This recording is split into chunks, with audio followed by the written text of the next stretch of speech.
You're right. Someone is there.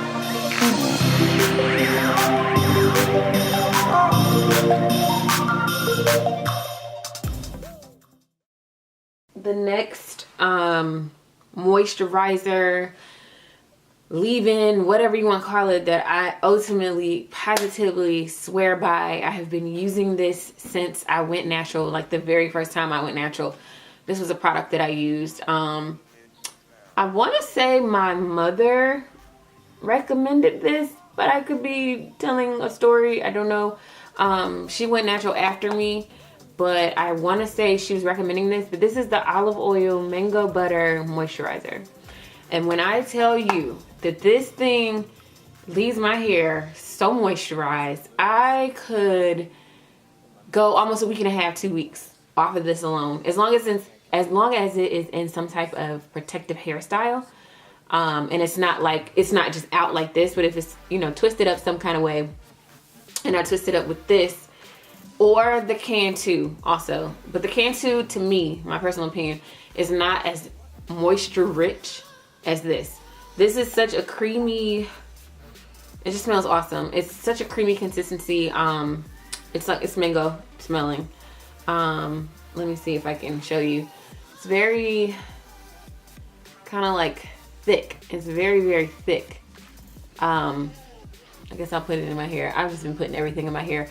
But this is like the holy grail of holy grails. I don't even really like using the word holy grail because, I mean, I don't know if that's blasphemy. But anywho, this right here, like, I don't know where life would be. And when I first moved to DC, it took me a while to find a hair beauty supply outside of Sally's, or outside of like the corner beauty supply store or whatever. And a lot of them had, like, so what you'll find is when you go in the store, they'll have, there's 2 containers like this. So there's one that's like an olive oil moisturizer or something. It's something similar. It's very similar. Very, very similar. And then there is the moisturizer, but it's the butter. You want to look for the one that has the butter. I know there's a difference. I can't remember what the difference is, but you want to look for the one that says butter. That's the one that's going to be thick. It's going to keep your hair moisturized. And I mean, I can literally spray my ends, put a little bit of this on the end, seal it with the oil, and that bad boy will stay moisturized for a good 5 days if I'm not doing too much with my hair. So this is like always going to be one of my favorites, always going to be in my regimen. So this is Silk Elements. This is the olive moisturizing treatment. I went over this in another video, but this is what I use for my deep conditioning. I really like this product. This is something that I would definitely keep for the winter, so probably from January to March. So this has really been working for me. I had bought this in November, and so it's been really good so far. What I will probably do is towards the end of March give kind of like a updated favorites, and I'll probably tell you how I feel about this, and or I'll do a video that's solely dedicated to deep moisturizing treatment products, and I'll tell you how I feel about this. But after about 2 months, I'm still liking this product. And I went over this one in another video also. This is the Elasta QP Argan oil, Argan oil soy protein plus vitamins deep conditioner, ultra hydration. So as you can see, I am an Elasta QP fan. It isn't for everyone. Again, all products don't work for everyone the same.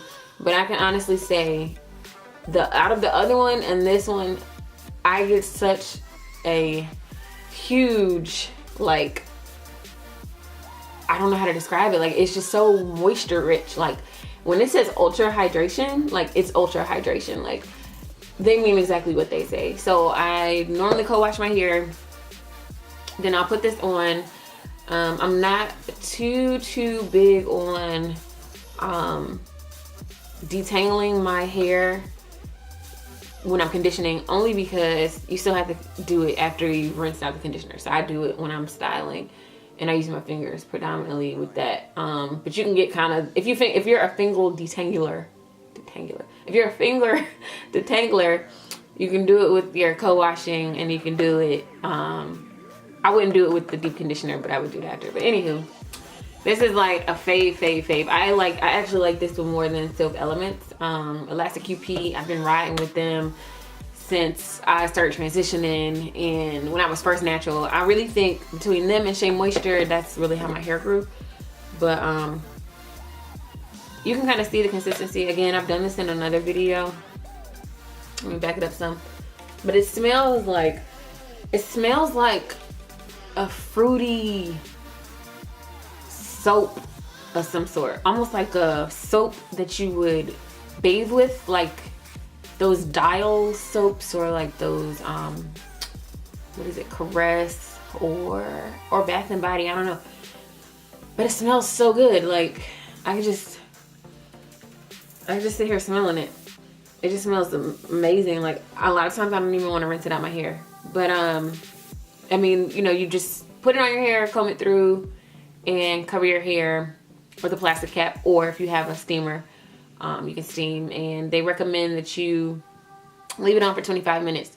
So what I do, because they do say 25 minutes, I have a hair steamer, and the hair steamer runs about 15 minutes. So some people will do the hair steamer 2 times. So it'll be like a total of 30 times that they use the hair steamer. I don't do that. So what I like to do is, especially if I know I have some other things to do, I'll apply this. I don't use a comb. That's just my personal preference. I don't use a comb. I just make sure that it's shingled and, you know, applied all throughout the hair. And then I will put a plastic cap on it. So I'll put all the hair up. Make sure that all the ends are at the top of my hair, kind of at the crown or towards the front. And then I will put a plastic cap on that for about 10 to 15 minutes. Normally 10. But sometimes if I'm in the middle of something, it'll be like 15.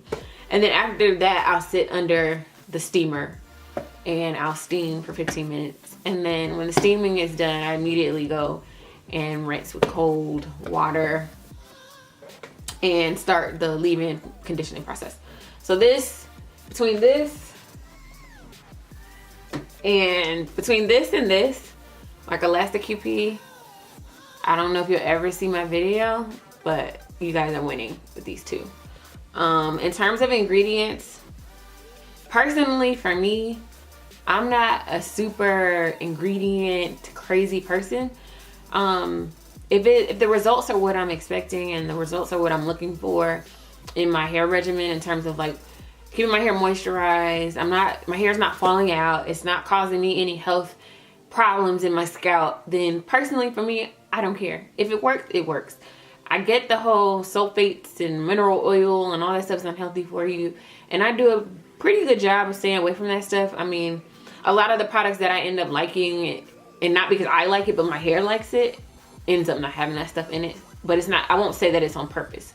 So if you are a person that still uses products that the natural hair community probably condemns, like, who cares? If it works for you, it works for you. We want to make sure that your health comes first, and that is primarily scalp, because the condition of the scalp affects the body. That, you know, things that go in your scalp can get into your bloodstream. Your brain is here. That's what we want first. And then secondly, your hair.